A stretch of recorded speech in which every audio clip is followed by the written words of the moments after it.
Good morning from our 20th National Park, Hawaii Volcanoes. Woo, we're in the 20s! Hawaii Volcanoes is one of two national parks in the state of Hawaii, the other being Haleakala, which is on Maui.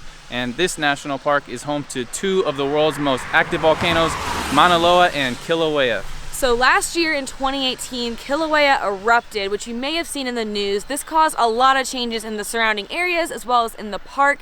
Over 700 homes in southeastern Hawaii were destroyed, as well as the Kilauea Iki Crater collapsed, and there were tens of thousands of earthquakes. So there have been a lot of changes in the park. So if you have visited before, things may look a little bit different. And for those of you who haven't, you may be envisioning lava flowing, lava glows, lots of lava, but there's no active lava flows or lava glow right now, so you will not be seeing any active lava today, but there's still a lot of really neat things to see in the park, and we're excited to check it out.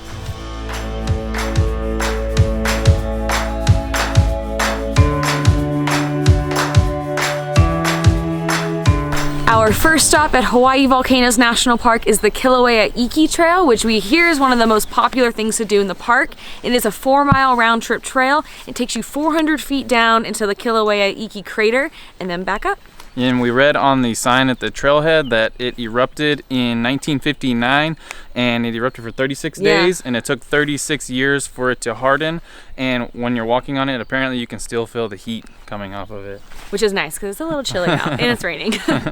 So apparently the eruption in 1959 was a series of 17 eruptions or events, some lasting from a day long to a week long. Can you imagine like a week of like lava just flowing out? That's crazy.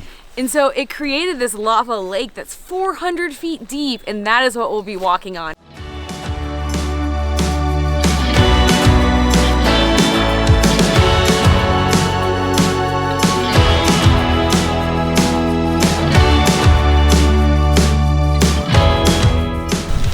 We're about to enter the crater.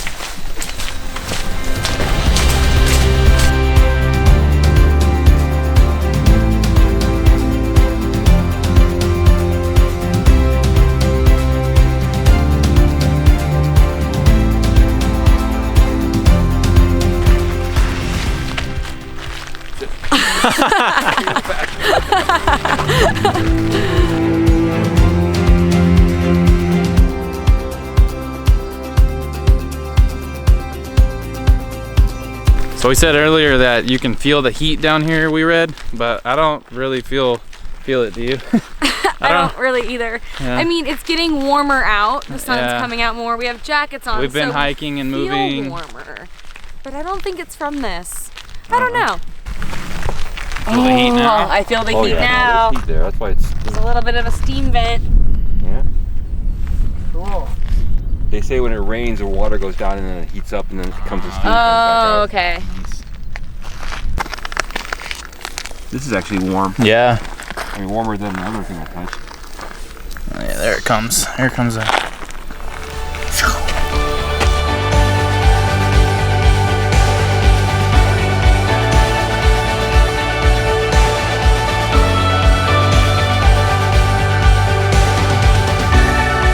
One unexpected thing about this park that we really like is there's no one else out here but us. Really, I've only seen, what, 2 other groups of people? Yeah, just a couple others. And we read last night that for this trail specifically, like to get here like at the latest 9 or 10 because the parking lot fills up and it's just crazy busy, but not today. It's the week before Thanksgiving, so maybe everyone's coming next week. But it's a Wednesday, which, I mean, I guess it doesn't really matter on vacation, but I don't know. We really like it. We like when there are no people. Not complaining.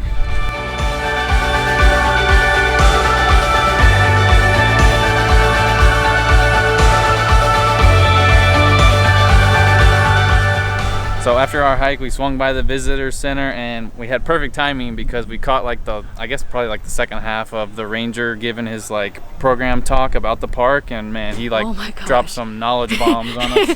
It was one of the most interesting things I have ever listened to. We normally don't stand and listen to those.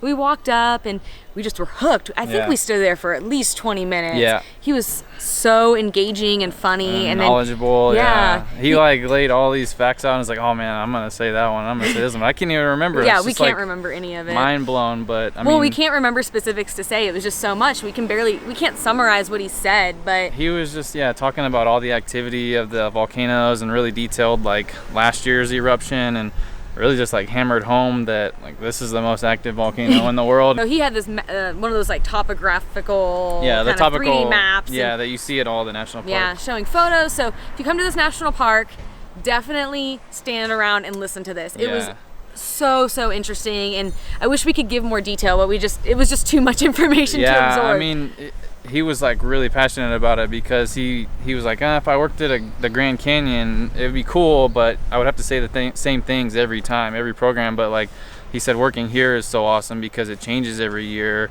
and just all the activity that happens. Yeah, it's just always something new. Yeah. So it made me even more excited to explore more of this park, and he gave us some tips on where to go. So we're gonna go there in a second. But per our tradition, we had to go get our park patch, which we'll put back up in the van once we get back to the van. Although we aren't traveling here in the van, we'll still put it in the van. And then we got postcards, which is a new tradition. However, we got our first patron yesterday, Richard. Thank you, Richard. So awesome. It's so awesome. Thank you. So Richard's gonna get a postcard sent to him. So Richard, this is coming for you very soon. For you. Spoiler alert.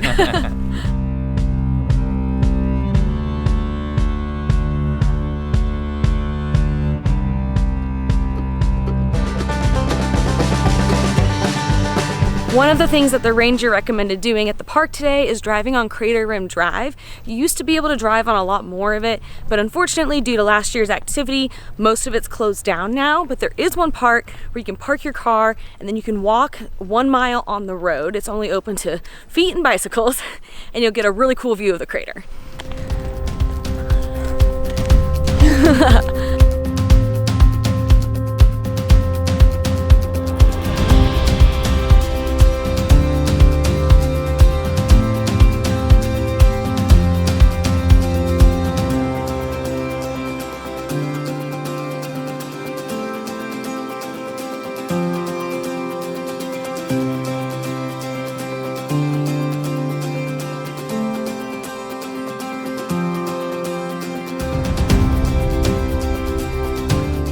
Starting to rain on us, but this road was really neat to walk on. You got to see some earthquake damage, which was terrifying, but also really interesting to see. Then you also get a better look into the crater, and hardly anyone's out here. Yay, rain! Up next, we're gonna drive down Chain of Craters Road to the ocean.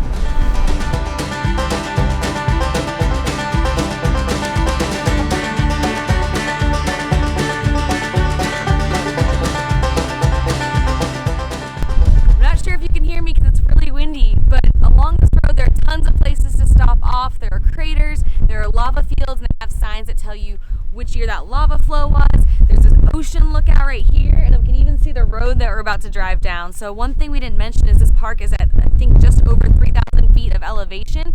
So on this drive, you're going down 3,000 feet of elevation, get to the ocean, and it looks really far down there.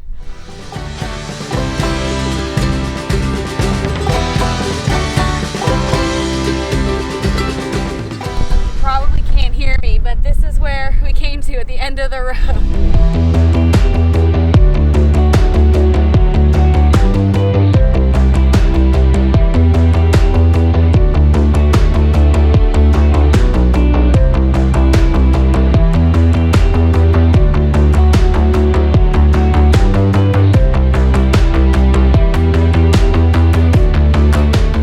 We have officially left the national park because there are a couple places we wanted to see that were just outside. So we drove 30 minutes southwest to Punalu'u Beach Park, which is a black sand beach. So this isn't the first black sand beach that we've seen on this trip. We hiked down to one with our friend Bucky the other day, but this is the first one that you actually can just drive up to, park, walk out to. You can lay out here if you'd like. They have a million palm trees, which the other ones didn't have. So it's very tropical feeling. I love the palm trees, but I think what I love even more is that this beach is known for having turtles. Yeah, it's awesome. We parked, walked out, and then we saw these orange cones. We're like, hey, something's going on over there. So we walked up and there's a turtle right there. A big one too. Yeah. He's been napping Big for a boy. while, but he moved a little bit and he's kind of opening his eyes to see everyone staring at him. Don't worry, the very close-up shots that you saw were with our zoomed-in lens. We did not get that close to the turtle, but I don't know, that was an unexpected surprise. I kind of forgot about that until we actually saw him. Yeah, I feel like we've gotten really lucky with the wildlife on this trip. We've seen, which we didn't know about this one, was mongoose. Yeah. Look like little squirrel, Like but ferret kind of things. yeah, that was cool. And then it's been really easy. We've seen 2 turtles Within like minutes. Yeah, seconds of walking up. Yeah. Really easy. Awesome. We can't see him right now, but I just saw another turtle. I think he might be swimming to shore to hang out with his buddy. Cool. I love this place. Oh, also, I mean, it was kind of a planned thing, but the manta rays, like. Yeah, we saw so many manta rays. Yeah, I mean, especially on the trip, like the 2 nights before, they only had 1 there, I think. And Yeah, the night before they had 9, but they ours. said it really varies, so. Yeah. Cool. There he is. Oh, come on, buddy. Pop your little head up. Ah, there he is. His head. Yay! We just found 4 more turtles, including one that just pulled himself up on the beach and he's like sliding on up.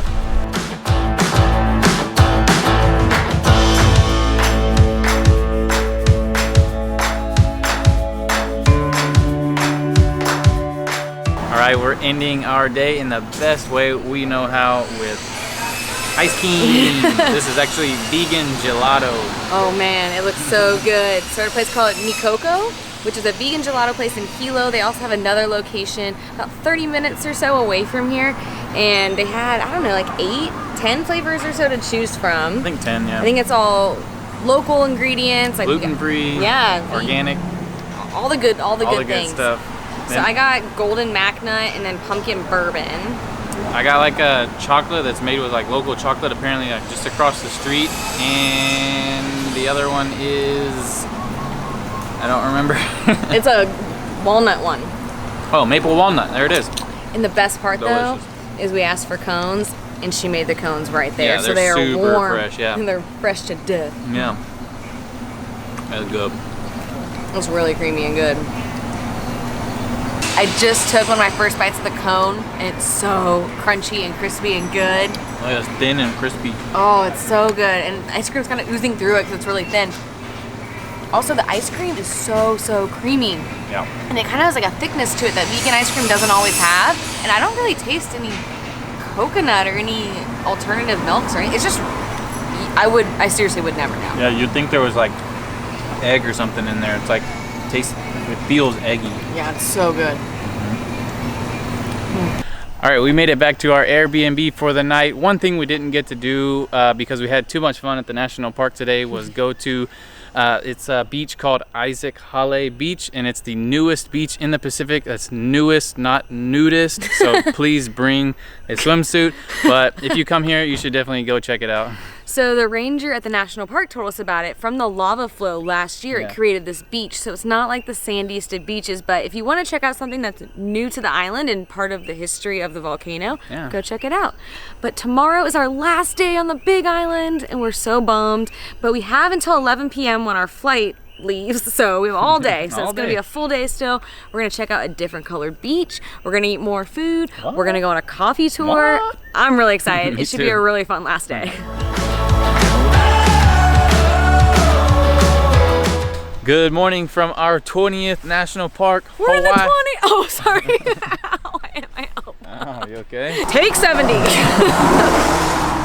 I just took one of my first bites of the cone, and it's, did I say cone or comb? I don't know what I said. Rainbow of fire. You know, that would be more. Maybe I could earn some money, Tom, doing a Dad, do you want to take over our channel?